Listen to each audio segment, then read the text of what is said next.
애착의 유형에 대해서 함께 알아보도록 하겠습니다. 볼비라는 학자와 에인스월스라는 학자입니다. 볼비는 애착의 유형을 안정애착 그리고 불안정애착 이렇게 나누었습니다. 불안정애착에는 회피형 애착과 양가적 불안정애착 이렇게 나누었고요. 그의 제자인 에인스월스는 여기에 혼란된 애착이라는 것을 하나 더 했습니다. 오늘 이 애착에 대해서 함께 알아보면서 나와 우리 자녀에 대해서 애착 관계에 대해서 한번 살펴보면 좋겠습니다. 안정적인 애착은 이 정도면 충분한 이라는 것으로 여러분들이 이해하시면 좋을 것 같습니다. 이 말은 위니컷이라는 대상관계 이론 학자가 이야기를 한 것인데요. Good enough mother라는 것입니다. 이 정도면 충분한 엄마. 이 정도면 충분하다는 건 몇 점 정도 반응을 했을 때 이 정도면 충분하다고 이야기할 수 있을까요? 여러분들의 머리에서 나오는 숫자들을 제가 보니 70, 80, 60, 이 정도 된 것 같아요. 아마도 여러분들께서는 이 정도 올바른 반응을 할 수 있어야 좋은 안정적인 애착을 맺을 수 있지 않을까 생각을 하신 것 같아요. Good enough mother라는 건 3번 중에 1번 정도 좋은 반응을 할 수 있다면 안정적인 관계를 맺을 수 있다고 이야기를 하고 있습니다. 33.3? 아마도 여러분들은 그 이상을 하고 있다고 생각을 하실지도 모르겠어요. 아마 어제 우리 아이하고 함께 이야기 나눈 것을 한번 살펴보실까요? 그걸 생각을 해보면 아이가 전화를 했는데 청소년이 너 왜 이렇게 전화를 안 받아? 전화를 하자마자부터 그렇게 이야기를 하고 그 다음에 뭐 했잖아. 그러니까 왜 말투가 그래? 한번 혹시 나의 대화는 그러지 않았나? 이런 식으로 우리가 만약에 대화를 한다면 33.3을 넘길 수 있을까 하는 생각이 들거든요. 우리가 3번 반응하는 중에 1번 정도 안정적인 반응을 한다면 우리는 안정된 애착관계를 맺을 수 있다. 하지만 그러면 33.3점이면 되는 거야? 이후에 나머지 것들은 맞추어가는 시간이지요. 처음부터 우리가 모든 것을 다 알 수는 없으니까요.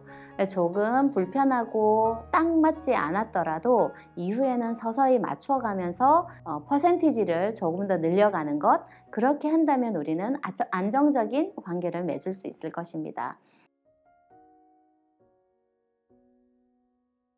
그렇다면 불안정 애착 관계는 어떤 것일까요?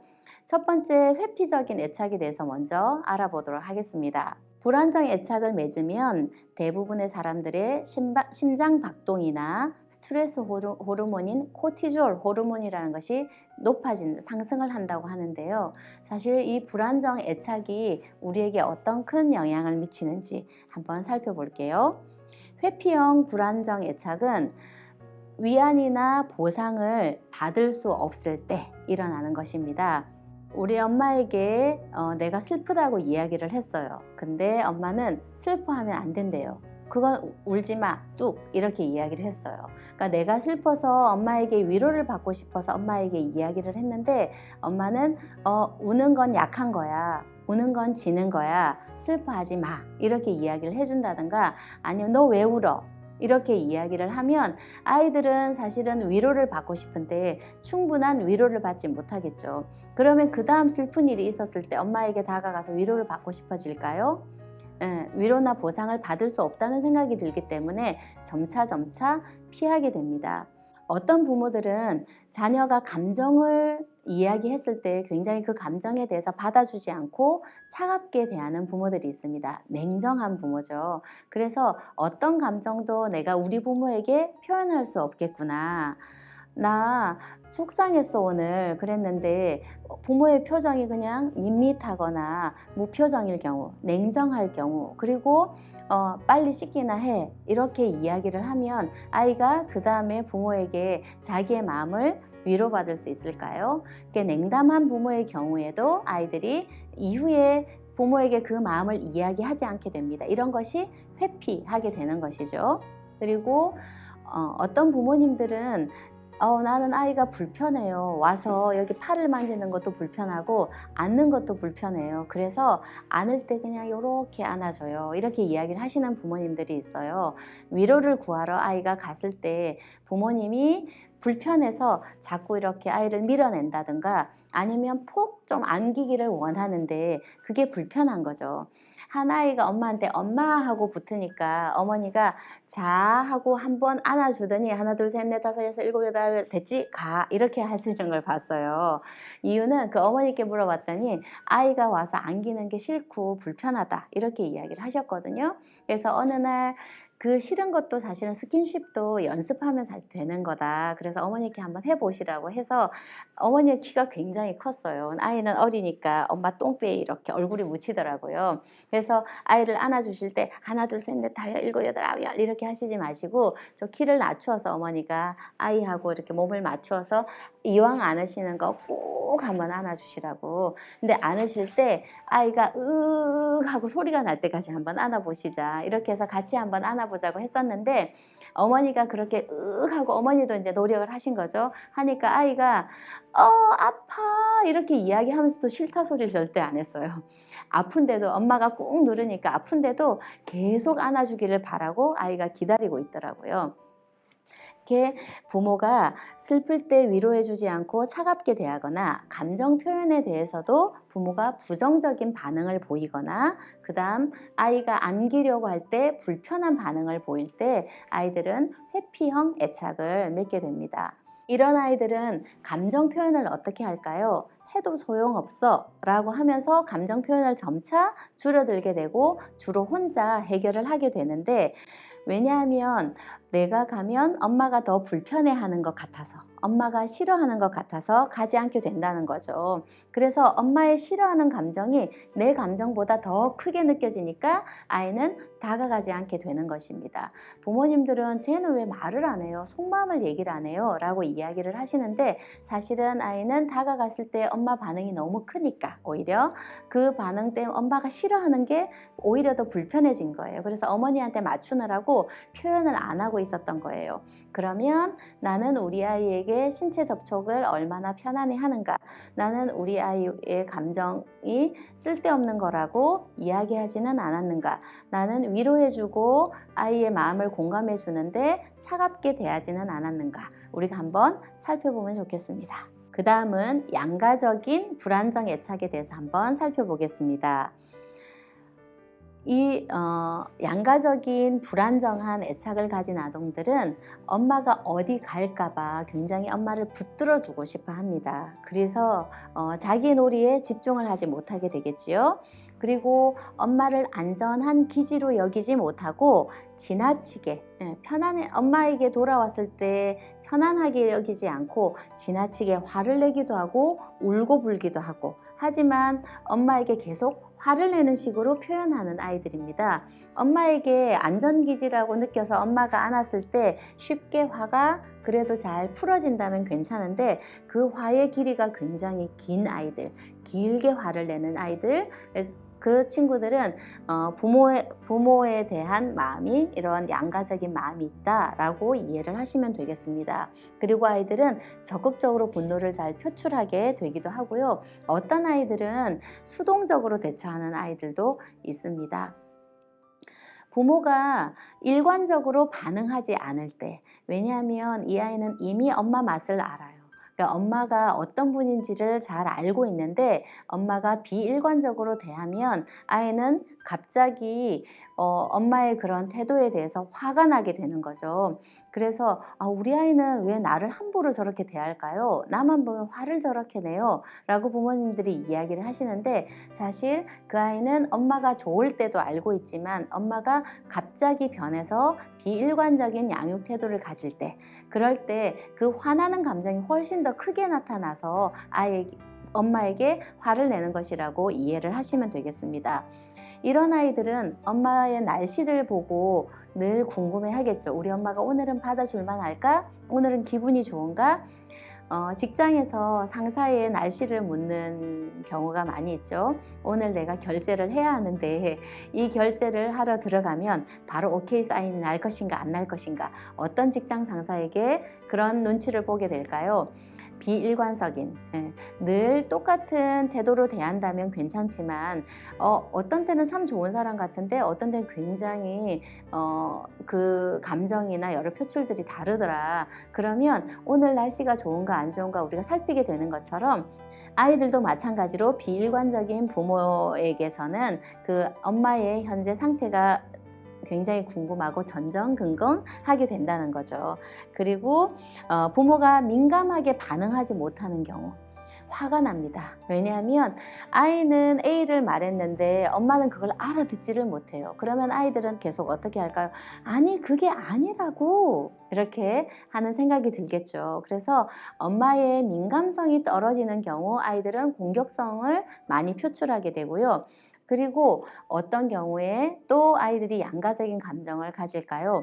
부모가 더 많이 반응하는 경우.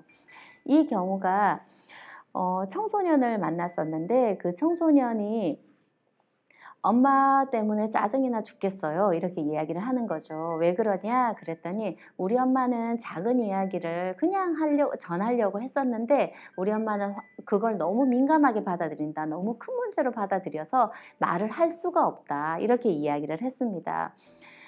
청소년들은 그냥 일상적인 얘기를 했는데 엄마는 걔 이름 돼, 전화번호 돼, 걔 집 뭐 하는 집이야, 이렇게 시작을 한다거나 학교에서 큰일을 벌일 것처럼 한다거나 아이가 말한 것보다 훨씬 더 부정적인 감정 표현을 엄마가 하게 된다면 아이는 사실은 그 엄마를 믿고 말을 하지는 못하죠. 그래서 아이의 감정보다 더 많이, 더 부정적으로 이야기할 경우에 처음에는 아이가 엄마를 떨어지는 것 같지만, 왜냐하면 그런 엄마가 싫으니까요. 내 마음을 몰라주는 것 같으니까. 근데 사실 그 아이 마음속에는 나중에 분노를 표출할 수 있는 그런 분노가 잠재가 되기도 하거든요. 그래서 우리 애는 혼자서 해결을 다 해요, 나한테 말하지 않아요 라고 굉장히 자유스럽게 잘 크는 아이라고 생각했는데 어느 날 자라서 엄마에게 대들고 엄마에 대한 불만을 상당히 화를 내면서 표현하는 경우가 있습니다. 청소년들을 만나보면 그런 분노가 잠재되어 있는 경우가 있어요. 그러니까 어머니가 너무 더 크게 반응을 하면 처음에는 반응을 하지 못하고, 왜냐하면 내 마음을 알아주지 못하니까요. 그리고 엄마가 더 크게 반응하니까요. 근데 그 엄마가 크게 반응하는 그 감정들이 자기에게도 남아있어서 불만스러운 마음들이 남아있어서 오히려 더 공격적으로 행동을 하게 되기도 합니다.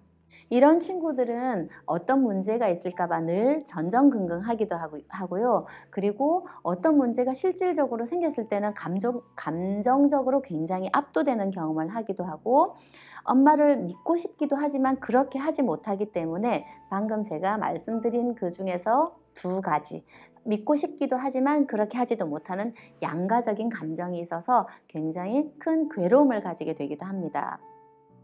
그래서 이런 친구들은 내가 편안하게 있거나 우울하면 엄마 눈에 띄지 않겠지? 라는 생각을 하게 되고요. 그래서 흥분 상태로 반응하게 되고 잘 가라앉히지 못하게 됩니다. 자신이 편안하게 있으면 우리 엄마가 모를 거야 라는 생각이 들어서 더 강하게 표현을 하게 된다는 것이고, 때로는 수치심이나 우울감, 왜 그럴까요? 내가 한 이야기가 받아들여지지 않았거든요, 있는 그대로. 그래서 그런 수치심을 갖고 있는데 사실은 그 밑에는 조금 전에 제가 말씀드린 그 청소년처럼 분노를 가지고 있게 되기도 합니다. 그래서 굉장히 분노가 크거나 표현이 큰 조증 반응을 보이는 아이들로 표현을 하게 되겠죠. 그리고 세 번째는 혼동형 애착입니다. 이런 친구들은 공포에 사로잡혀서 어쩔 줄 모르는, 대부분 학대나 특별한 외상 경험을 가진 친구들에게서 많이 나타나는데요. 불안정한 애착마저도 형성되지 않았다, 그렇게 이해를 하시면 되겠습니다.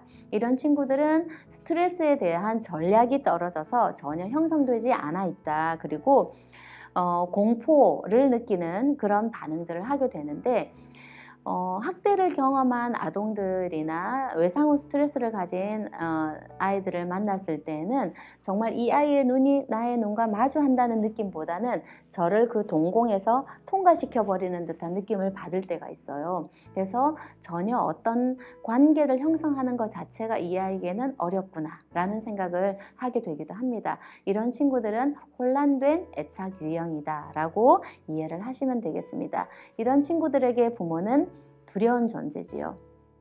한 아이하고 한 아이가 학대를 경험한 한 아동이 만났을 때 엄마에 대해서 너무 좋게만 이야기를 하는 거예요. 그래서 제가 엄마 디스하기를 했어요. 처음에는 엄마 칭찬하기를 먼저 했죠. 우리 엄마는 요리를 잘해, 우리 엄마는 청소를 잘해, 우리 엄마는 이럴 때 예뻐, 뭐 이런 이야기를 서로 얘기를 나눴다가 그랬더니 그 친구가 자기가 끝도 없이 엄마 자랑을 해서 그 친구가 승 했었어요. 근데 엄마 칭찬하기는 그 친구가 이겼는데 엄마 디스하기를 그럼 우리가 해보자 라고 했었어요. 근데 그 친구는 엄마 디스할 게 하나도 없대요.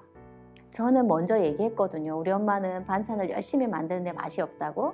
그랬는데 그 친구는 디스할 게 1도 없다고 이야기를 하는 거죠. 왜냐하면 이 친구는 엄마에 대해서 하나 나쁜 점을 이야기하면 그 자기가 가지고 있는 엄마에 대한 그 작은 좋은 것들도 없어질 거라는 생각이 들기 때문에 이야기를 못한 것 같아요. 이렇게 자녀들은 부모와의 애착 관계를 맺으면서 이 세상이 어떤 곳이다. 그리고 내가 만나는 사람은 어떤 곳이다 라고 이해를 하게 되고 이후의 관계 유형들도 이 애착 관계에서부터 발달을 하게 되는 것입니다.